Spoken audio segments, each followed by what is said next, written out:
और इसी बीच जम्मू कश्मीर के नौशेरा से बड़ी खबर आ रही है, जहां सुरक्षा बलों ने एक आतंकी को मार गिराया है। सीमा पार से घुसपैठ की कोशिश को नाकाम किया गया है। जम्मू कश्मीर से बड़ी खबर, जहां नौशेरा में ये एक्शन लिया गया। सुरक्षा बलों ने एक आतंकी को ढेर किया है।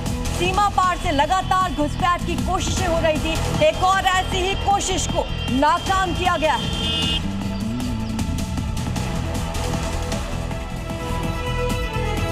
छत्तीसगढ़ के दुर्ग में अवैध अफीम के मामले में आरोपी की दुकान और ठिकानों से जमींदोज कर दिया गया है। उन्हें ऐसा कर मैसेज दिया गया कि कानून के खिलाफ काम करने वालों पर इसी तरह का एक्शन होगा।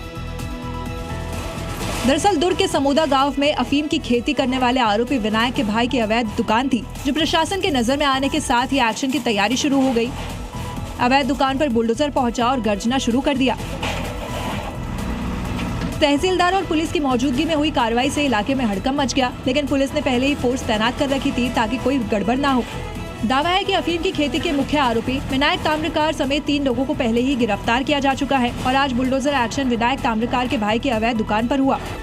दिल्ली के उत्तम नगर में हुए तरुण हत्याकांड में अब टूल किट गैंग एक्टिव हो गया है। एक तरफ सोशल मीडिया पर अफवाहें फैलाई जा रही हैं, तो दूसरी तरफ वो गैंग भी भ्रम फैलाने में लगा है जो तरुण की मौत पर तो खामोश था, लेकिन आरोपियों पर एक्शन के बाद अपनी छाती पीट रहा है।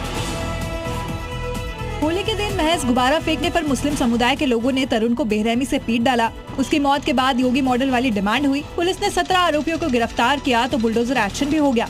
और यही बात टूल किट गैंग को अच्छी नहीं लगी, इसलिए AIMIM से लेकर अभिनेत्री स्वरा भास्कर भी एक्शन को गलत बता रही है। यहाँ तक कि झूठा दावा किया जा रहा है कि विवाद महिला को छेड़ने पर हुआ था, जबकि पुलिस ने छेड़खानी से इनकार किया है। स्वरा भास्कर ने पोस्ट कर लिखा कि तरुण खाटिक की हत्या के बाद पूरा संघीय इकोसिस्टम हंगामा मचा रहा है, लेकिन ऐसे टूल किट गैंग की अफवाहों पर पुलिस ने साफ कहा है कि कार्रवाई होगी, क्योंकि समाज को बांटने का काम यही गैंग कर रही है।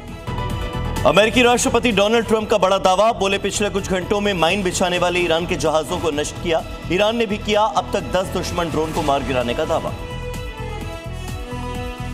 व्हाइट हाउस की ईरान को कड़ी चेतावनी, कहा अगर हॉर्मुज में तेल सप्लाई रोकी तो ईरान पर 20 गुना ज्यादा ताकत से करेंगे हमला। ईरान को भारी सैन्य कार्रवाई का करना पड़ेगा सामना। अमेरिका ने ईरानी सेना पर की भारी बमबारी, ईरानी नेवी को किया टारगेट, सबमरीन, युद्धपोत और नाव को किया तबाह। अमेरिका ने अटैक का वीडियो भी किया जारी। अमेरिका की ईरान पर बड़े हमले की तैयारी, ब्रिटेन एयरबेस से B-1 बॉम्बर ने भरी उड़ान। ईरान के चाबहार पोर्ट पर अमेरिकी सेना की बमबारी, कमर्शियल जहाज पर किया गया हमला। ईरान ने इस्राइल में मचाई भारी तबाही, हाइफा में मिलिट्री सेंटर पर दागे गए कई ड्रोन। ईरान का एक और अमेरिकी MQ-9 ड्रोन मार गिराने का दावा।